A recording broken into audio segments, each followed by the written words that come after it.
At her birthday celebration, my girlfriend had a few too many drinks, tapped her glass, and declared loudly for all to hear, "Meet my boyfriend. He covers the expenses, showers me with presents, trails me like a loyal puppy, yet still believes I'm truly in love with him." Her friends burst into laughter. When I stood to leave, she gave a smug grin and said, "Don't be so touchy. You'll come running back anyway." I stayed silent and walked out. This morning, her mother appeared at my doorstep, pleading with me to reach out to her. Throwaway account for obvious reasons. Those who know me would spot this tale instantly. Some guys discover betrayal bit by bit. A stray message, a hint of perfume on a shirt. The fortunate ones remain blissfully unaware. Me? I got a public proclamation with an audience. It was a scene straight out of a primetime drama. I'm 38, been with Lauren, 34, for 3 years. I'm a professional chef, running my own restaurant that's finally breaking even after years of grueling 80-hour weeks and sinking every cent into it.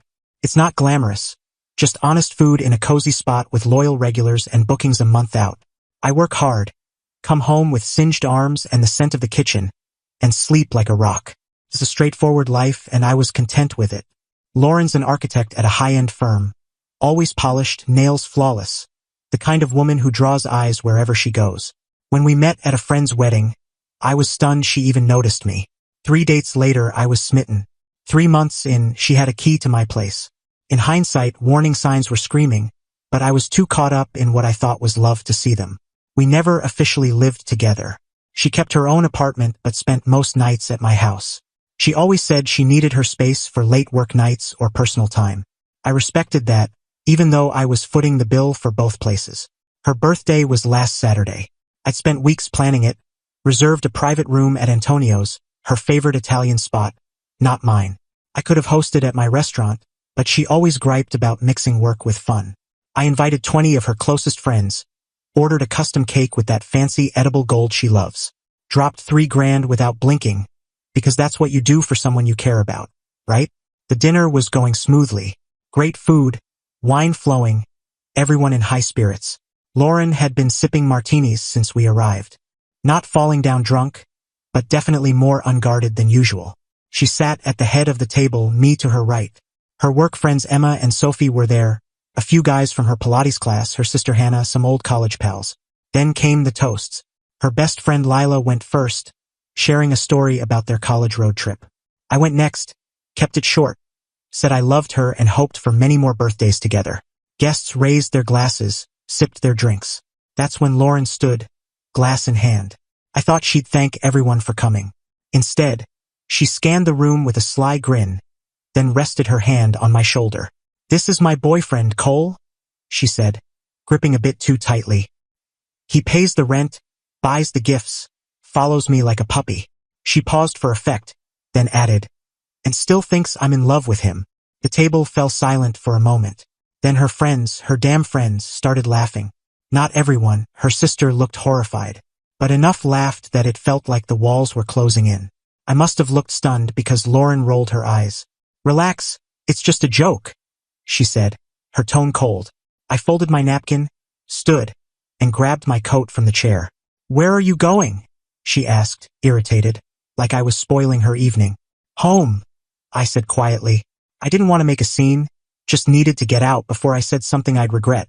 That's when she delivered the final blow, loud enough for everyone. "Don't be so dramatic. You'll come crawling back anyway." She said it with such confidence, such disdain, like I was a pet trained to return no matter how badly treated.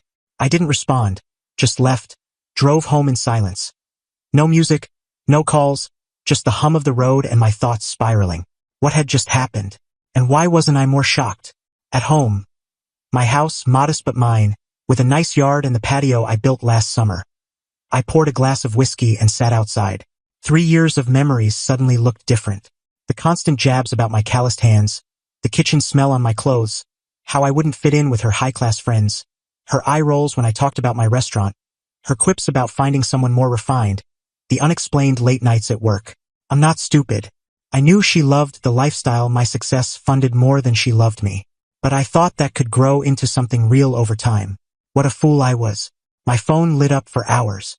Texts from Lauren, from furious, "You ruined my birthday," to defensive, "It was just a joke," to pleading, "Baby, please come back." I muted the notifications but didn't block her. Wanted to keep a record in case things got messy. Sunday morning, I woke with a clarity I hadn't felt in years. I gathered all of Lauren's things from my house. Clothes, cosmetics, jewelry, the treadmill she bought and barely used, and packed them neatly into boxes. Took me a few hours. I placed her key on top of a box and loaded everything into my truck. I drove to her apartment. She'd given me a key early on, and I'd used it to drop off stuff or wait for her when she was late. I let myself in and stacked the boxes in her living room. Then I wrote a brief note. "This is me not crawling back. Your rent's covered until the end of the month. After that, you're on your own." Left my key with the note and walked away. By Sunday afternoon, my phone was buzzing again. Lauren must have seen the boxes. She sent a photo of them in her living room with the caption, "Seriously? This is how you're handling this?"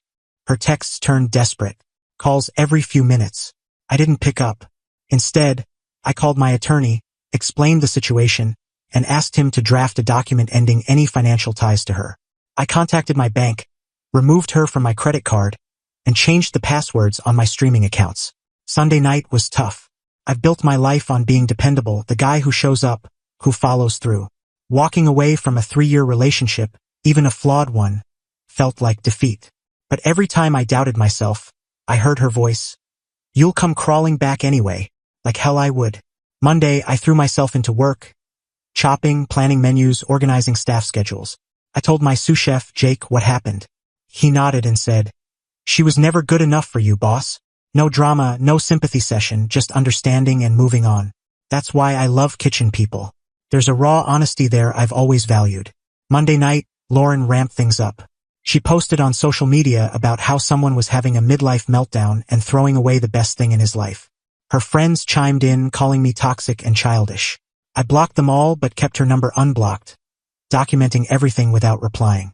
Tuesday was more of the same, except she started using mutual friends as messengers. "Lauren's really torn up, man," my friend Nate texted. "Maybe talk to her?" I told him what went down. He didn't text back.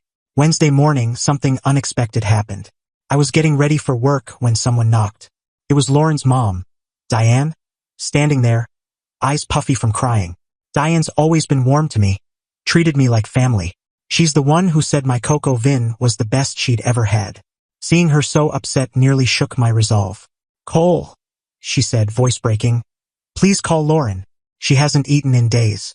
She's falling apart." I invited Diane in, made her coffee, and calmly explained what happened at the birthday dinner.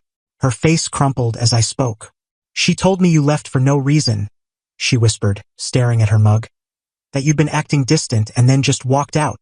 I wasn't surprised Lauren had twisted the story. She never owned up to anything. "Diane," I said, "I cared about your daughter.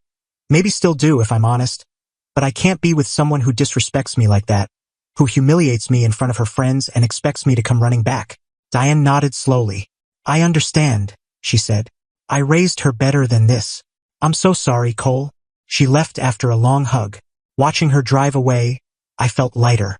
Even if Lauren never admits what she did, at least someone in her family knows the truth. By Wednesday evening, Lauren was escalating again.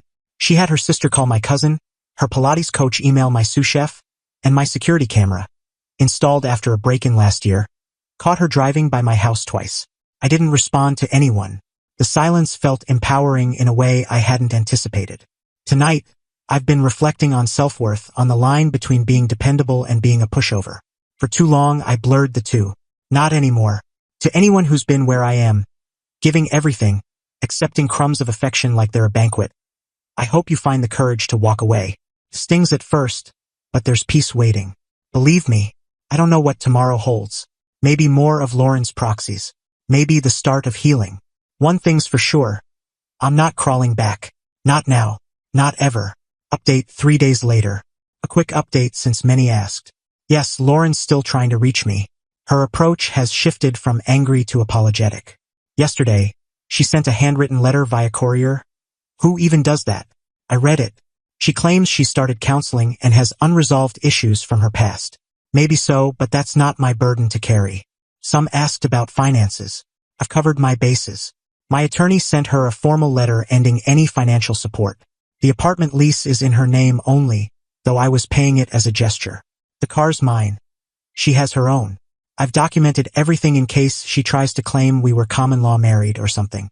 Her sister Hannah reached out to apologize for Lauren's actions, saying she was appalled by the birthday dinner. Apparently, she's been telling Lauren for years she treated me badly. Nice to know someone in her circle has a moral compass. As for revenge, living well is my only goal. I'm back at the gym, reconnecting with friends I'd sidelined, and enrolled in a specialty baking course I delayed. Turns out, saving the $3,000 a month I was spending on Lauren opens doors. I'll update again if anything big happens, but I'm hoping this chapter's closed. Final update 2 weeks later. This is likely my last word on this, as things have calmed down and I'm ready to move on. The biggest news. Diane, Lauren's mom, invited me to lunch last weekend. I was wary but went. She apologized again for her daughter's behavior and shared something I didn't know. Lauren has a history of this. Her last 3 relationships followed the same pattern, using successful men, then acting shocked when they left. I love my daughter, Diane said, but she needs help I can't provide. Apparently, Diane's been pushing Lauren toward therapy for years. That letter about starting counseling? Just another manipulation. Lauren stopped contacting me after her mom stepped in. She's now telling people I was emotionally distant, and she ended things for her well-being. Typical revisionist history, but I'm past caring. To the person who said I should have called her out at the dinner, maybe you're right. But dignity, to me, is refusing to engage in drama. I walked away because it felt right. I've been on 2 dates with a woman from my baking class, going slow, but it's nice to talk to someone who asks about my day and actually listens. After years of one-sided talks with Lauren, it's a breath of fresh air. The best part? I sleep soundly now. No more tiptoeing around. No more checking my bank account with anxiety. No more pretending to be someone I'm not to please someone who was never satisfied. Some called me a hero for how I handled this. I'm just a guy who decided his self-respect wasn't up for negotiation. If that makes me a king, I'll wear the crown. Thanks for the support. It meant more than you know.